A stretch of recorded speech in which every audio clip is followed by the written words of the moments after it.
भी एक जिद थी। नहीं, मैं हार नहीं मानूंगी।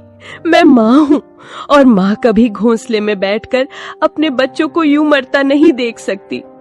अगर इनको बचाना है तो मुझे लड़ना होगा, बीमारी से भी, अकेलेपन से भी और इस जंगल की बेरहमी से भी। लेकिन उसके मन में एक सवाल लगातार घूमता रहा। क्या ये कल सुबह मेरी... बिना वक्त गवाए दोनों उड़ चले।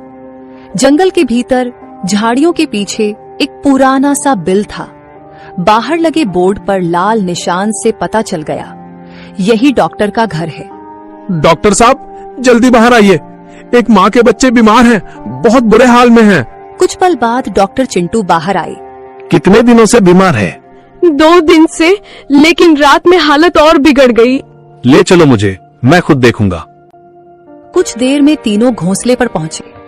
डॉक्टर ने बच्चों को चेक कर लिया। ये साधारण बुखार नहीं है, ये वायरल है। बच्चों के शरीर में लड़ने की ताकत नहीं बची है। तो क्या ये मर जाएंगे? मैं कुछ नहीं कह सकता।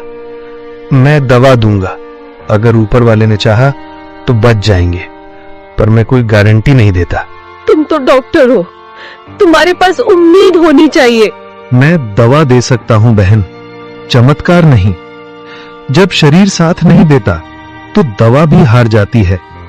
अब ये तेरी ममता और भगवान की मर्जी पर है। चिकी जानती थी अब उसके हाथ में कुछ नहीं बचा था। वो निकल पड़ी एक उम्मीद में।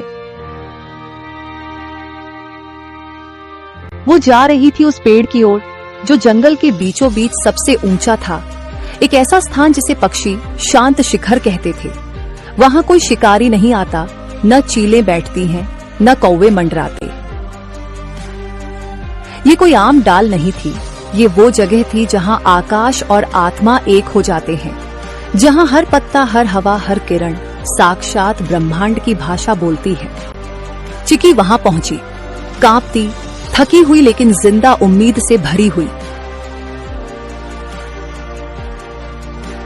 उसने आंखें बंद की और गहराई से सांस ली। हे ब्रह्मांड, मैं तुझसे मांगने नहीं आई, मैं तेरे आगे झोली नहीं फैला रही, मैं तुझसे लड़ने आई हूँ अपने बच्चों के लिए। उसकी आवाज जंगल में गूंज उठी। मैं एक चिड़िया हूँ, हाँ मामूली, पर मेरी ममता मामूली नहीं। तूने मुझे पंख दिए हैं, लेकिन आज मैं उनसे आसमान नहीं, तुझसे जवाब मांग रही हूँ। क्यों मेरे बच्चों को तूने इस बुखार की आग में झोंका?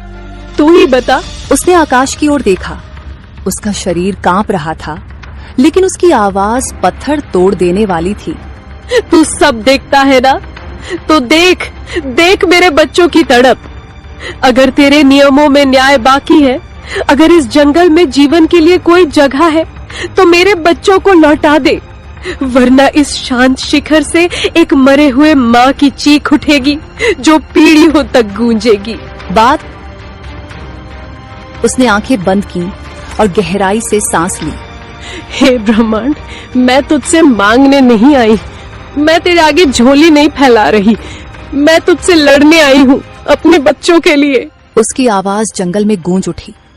मैं एक चिड़िया हूँ, हाँ मामूली, पर मेरी ममता मामूली नहीं।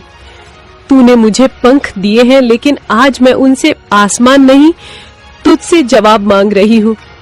क्यों मेरे बच्चों को तूने इस बुखार की आग में झोंका? तू ही बता। उसने आकाश की ओर देखा। उसका शरीर कांप रहा था, लेकिन उसकी आवाज पत्थर तोड़ देने वाली थी। तू सब देखता है ना, तो देख, देख मेरे बच्चों की तड़प।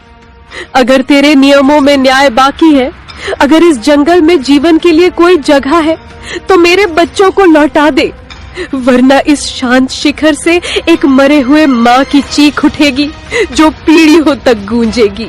बाद में चिकी जिस पेड़ पर बैठी हुई थी, वह पेड़ बोलने लगा। जाओ, अब देखो।